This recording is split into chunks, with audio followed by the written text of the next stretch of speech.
All right, let's come to our obstructive diseases. We're talking about pulmonology again, and the obstructive diseases are going to be the ones that cause us a little bit of trouble, okay? We're going to talk about emphysema, chronic bronchitis, and we're going to talk about the asthmatic, okay?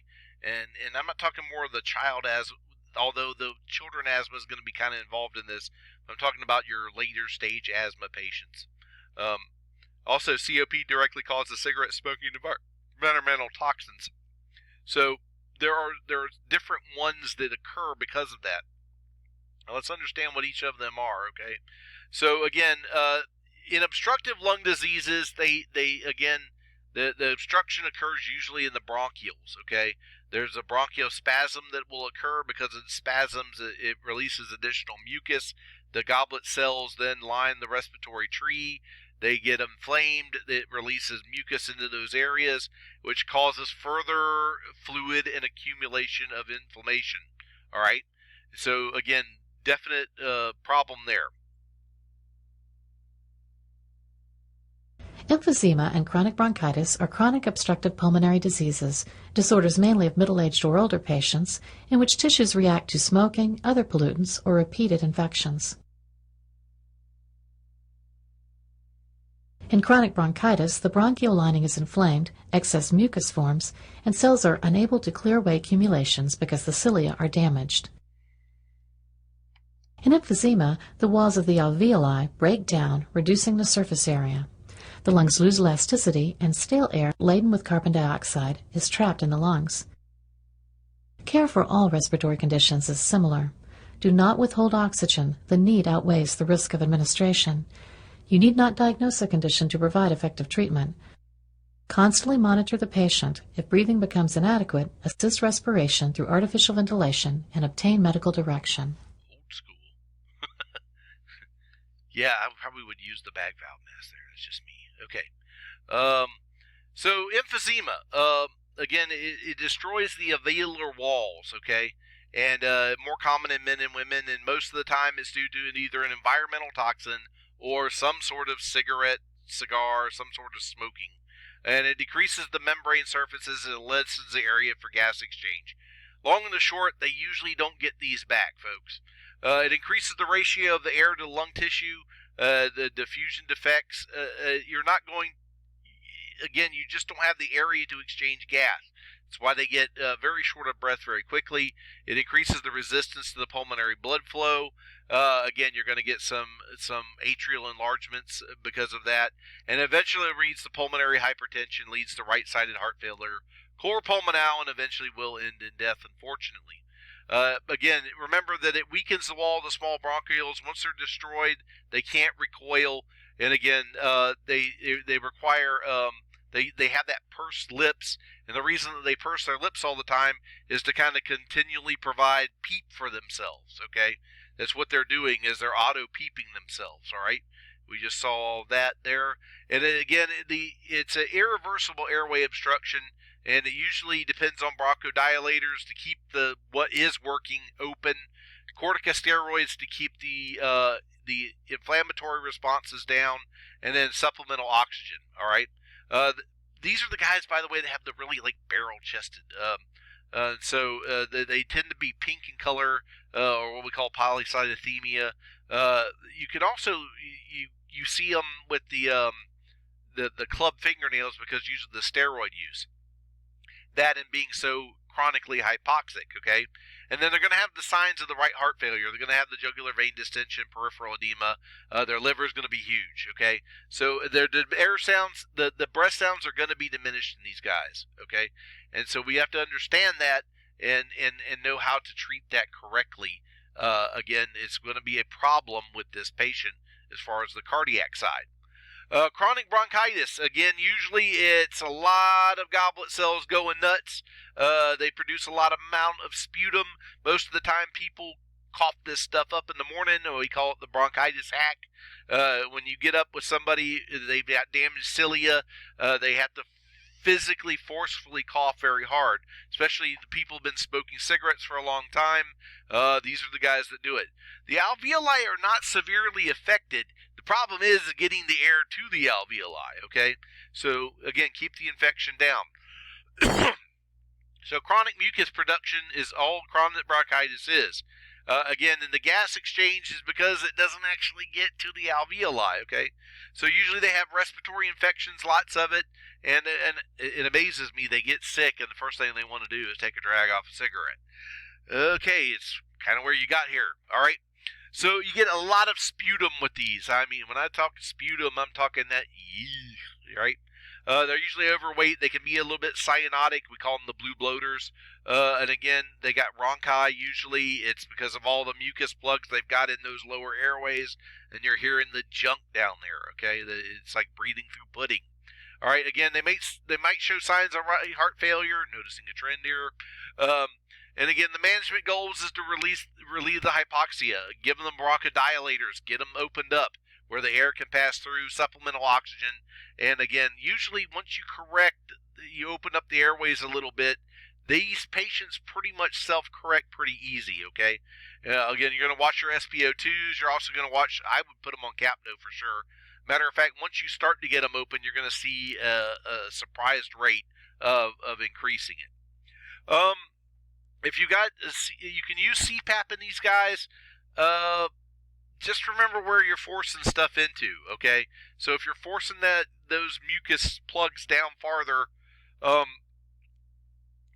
think it's kind of a little bit of a trade-off. Your emphysema patient, by the way, CPAP, I would say use a very low pressure. Remember, that thing is inelastic, and inelastic lungs tend to pop very easily. Chronic bronchitis, you can probably get away with a little bit more pressure in order to get it past where you need to go. I wouldn't go too far, okay? But again, if the intubation might be required if your CPAP fails or you feel like the patient's going into respiratory failure, you should probably make that decision early, by the way. One of the biggest drawbacks is, though, it's very difficult to get these guys off of a ventilator. So remember that when you're intubating them, you're kind of dooming them to a couple weeks on a ventilator, okay? So be careful when you're doing that. Same thing with the asthmatic, by the way. If you get fluid, the chronic bronchitis person, if they're showing signs of dehydration, we usually give them lots of normal saline. It helps thin up the mucus a little bit so that they can expel it a little bit better. And by the way, even those ones that you see in the ICU where they're going in and suction them, no matter how much you suction, the goblet cells are going to definitely keep up with you.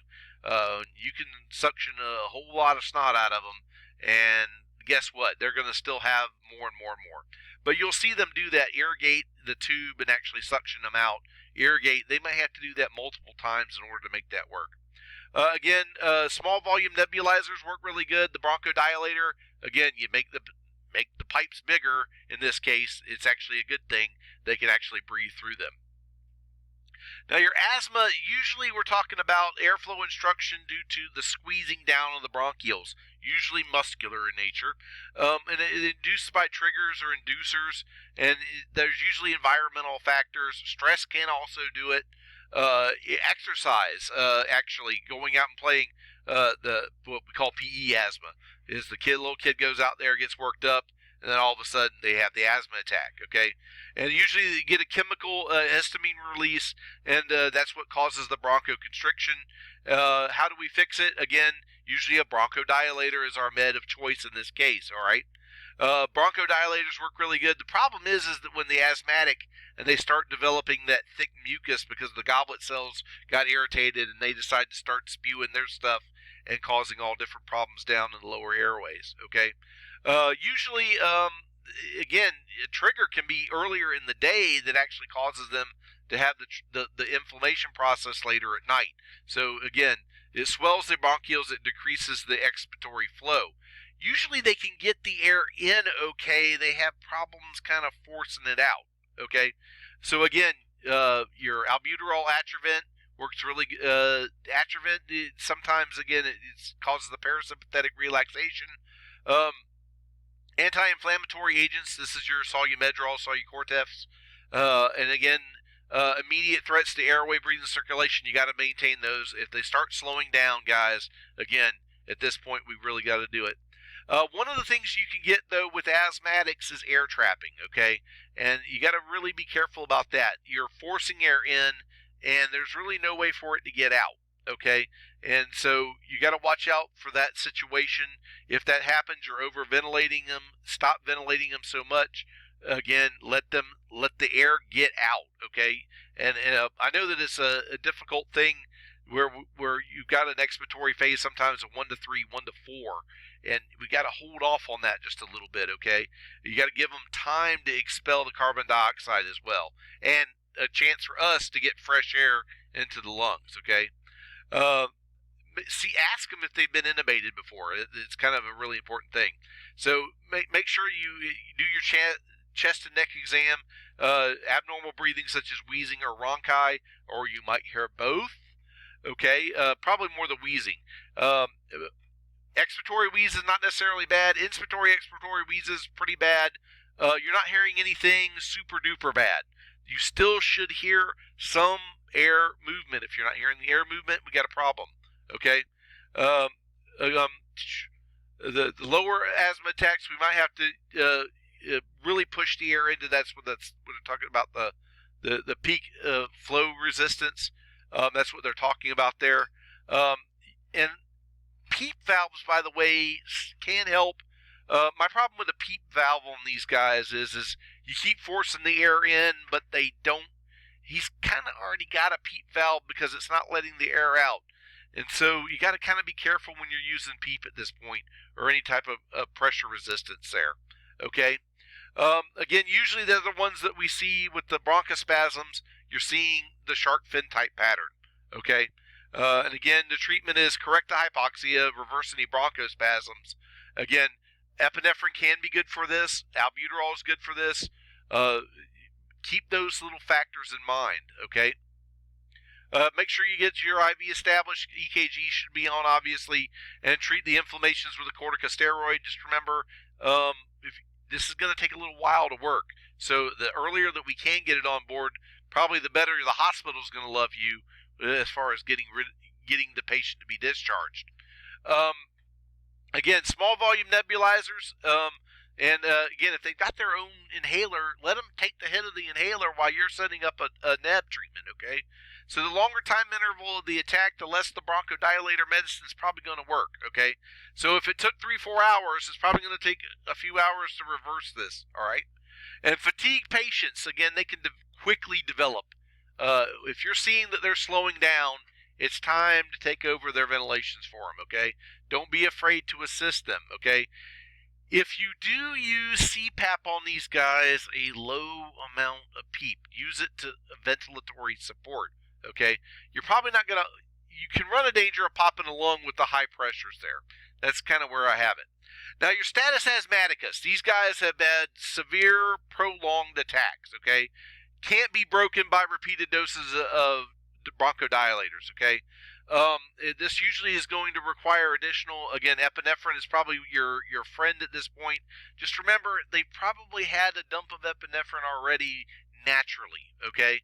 And again, it's going to require probably long-term acting medicines, muscle relaxants, mag sulfate, aminophylline. Those are the drugs that you would be using. But again, probably we are not going to be using them. The hospital's going to be using them, okay? And again, greatly distended chest, a lot of that barrel trapping. They're going to have, again, that barrel chest. Breath sounds, the wheezing is going to be absent. Your patient's going to be exhausted. They're going to be severely acidotic. So therefore, the blood's leaving the hemoglobin early instead of getting to where it needs to get to. And then recognizes the respiratory arrest is imminent. You guys have got to endotracheally intubate. Just remember, you got to watch out for the stacked breath on this. Again, kids usually have this, but the good news is they usually grow out of it. And again, the treatment is the same as with adults, okay? We just kind of lower the medication. Some services give the full albuterol treatment. Some, for like age 5 and below, cut it in half. So you use half a fish instead of... Most of the time, guys, I can tell you, we usually just use the whole fish. Because again, most of the time with kids, they weren't actually breathing it directly. They were having mom or dad kind of blow the medicine over their face. All right, we're going to leave off on this one. That's the end of the asthma, and we'll pick up on the old upper respiratory infections when we get back. See you on the next one.